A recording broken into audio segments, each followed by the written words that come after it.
Hey, I just want to do a quick update. I had a lot of people send me messages asking questions about the school board meeting and everything that I was at last night. I sort of explained the repeal of that 690.50 and kind of how that worked and everything and what the purpose of that was, and with that being gone, what that sort of means for schools.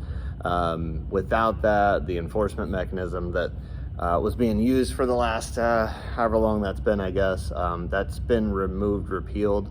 So the only thing in place as far as enforcement mechanisms for masks in schools right now would be the executive orders, if you want to use that, and it just sort of says, well, a school should follow CDC advice, basically.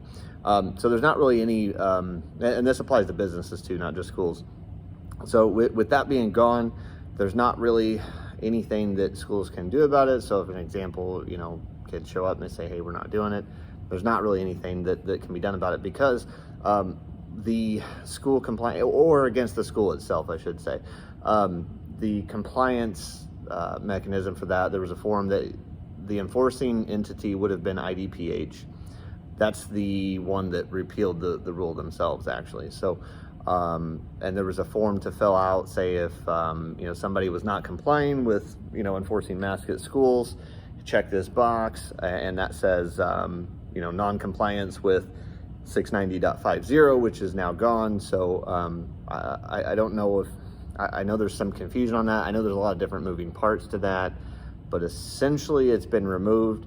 The question as to why they didn't want to tell anyone that, you can come up with your own assumptions on that, but I was able to obtain that document on I believe it was Tuesday morning then too, and I kind of sent that out to a few people I knew would appreciate such documents. So do what you want with that information. I know most schools are out and everything now too. I would encourage you to start going to your local school board and having those conversations on what they plan to do this fall then, says I don't think you want to wait until August, September to start having those talks. So anyway, if you have any questions, let me know.